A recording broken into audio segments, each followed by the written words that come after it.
Aristotle once said, "The roots of education are bitter, but the fruit is sweet."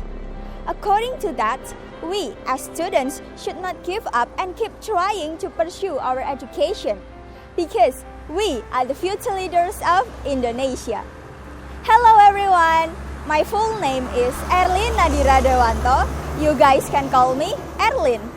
I was born on 27 March 2005. Now, I'm 16 years old and I am studying as the second year student of Senior High School 1 Genteng, Banyuwangi. SMA Negeri 1 Genteng memiliki moto Satwika Sakta Mangasya yang berarti tiada hari tanpa belajar.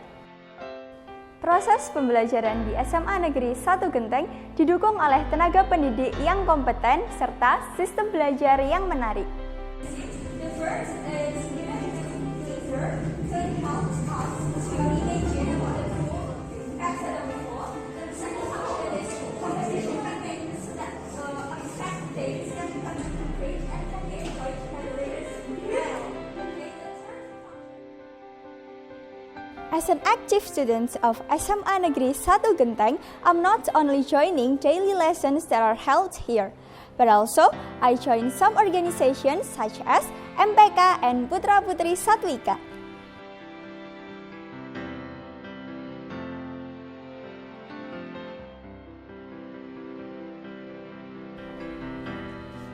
First, I was chosen to become Ketua Pelaksana Pemilihan Ketua OSIS periode 2021-2022. Second, I was chosen to become Ketua 1 MPK periode 2021-2022.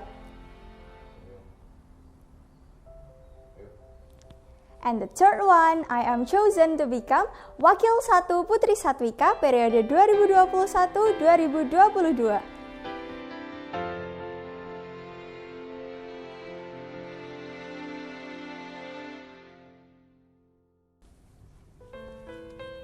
Era pandemi ini bukan berarti kita diperbolehkan untuk bermalas-malasan.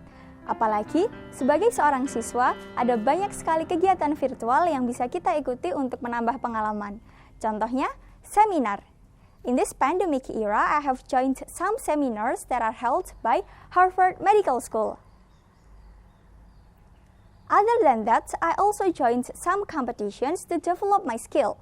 Here are the competitions that I won.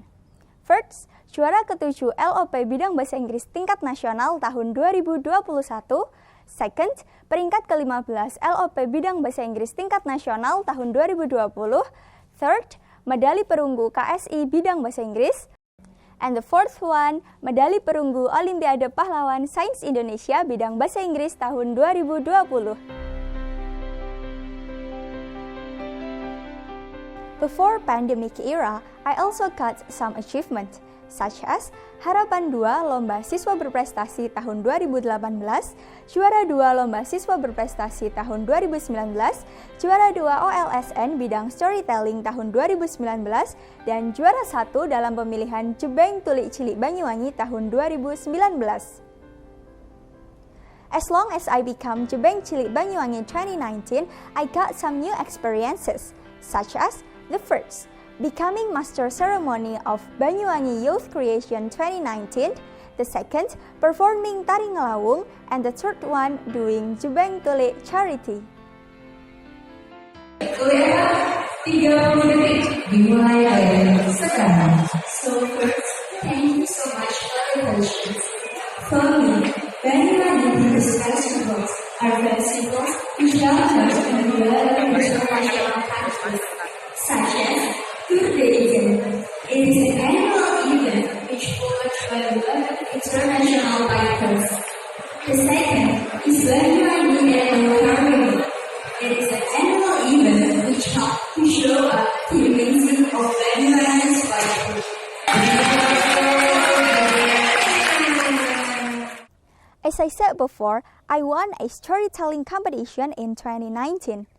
I really love doing storytelling. One of the stories that I have performed is The Legend of Banyuwangi or Legenda Banyuwangi. No, my husband, please trust me. I'm not cheating. Banyuwangi, please trust me. I tell you the truth. Please don't trust my husband. But that's okay. If you really can't trust me, just kill me and throw my dead body into the river. But remember, if the river smells fragrant, that means I am innocent. But if the river smells bad, that means I have been cheating on you. After that, Raden Banterang answered, "Oh God, please stop! I don't want to hear anything from you. You have been cheating on me. You betrayed me. I have to kill you." Kisah legenda Banyuwangi diawali dengan sebuah peperangan antara Kerajaan Blambangan dan juga Kerajaan Klungkung yang dimenangkan oleh Kerajaan Blambangan. Dari peperangan ini, Raja Klungkung pun terbunuh. Hal ini menyebabkan Putri dan Pangeran Klungkung melarikan diri ke tanah Jawa. Singkat cerita, sang Putri Klungkung menikah dengan Pangeran dari Blambangan. Namun, pernikahan ini tidak disetujui oleh kakak dari Putri Klungkung tersebut. Ia pun berusaha untuk menghasut Pangeran Blambangan untuk membunuh sang Putri Klungkung. Sebelum dibunuh, sang putri berpesan untuk membuang mayatnya ke sungai. Apabila sungai tersebut tetap keruh, maka sang putri terbukti bersalah. Namun, apabila sungai tersebut berubah menjadi wangi, maka sang putri terbukti tidak bersalah. Dari hal tersebut, ternyata sungai tersebut menjadi sangat wangi. Hal ini pun membuktikan bahwa sang putri terbukti tidak bersalah. What smell is it? No, it's impossible. Oh God, Surati is innocent. No, my wife is innocent. It's impossible. No, my Surati. No, Surati. No, please forgive me. Surati. Oh God, Banyuwangi. Banyuwangi. Dari cerita tersebut, orang-orang di kerajaan tersebut memanggil daerah tersebut dengan Banyuwangi. Banyu berarti air dan wangi berarti harum. Dari situ, kota ini disebut sebagai kota Banyuwangi. Being an ambassador is not only talking about beauty and physical appearance, but also it's about our value, character, talent, and achievement. Saya, Erlin Nadira Dewanto dari SMA Negeri 1 Genteng, siap untuk menjadi bagian dari Duta Pelajar 2021. See you everyone!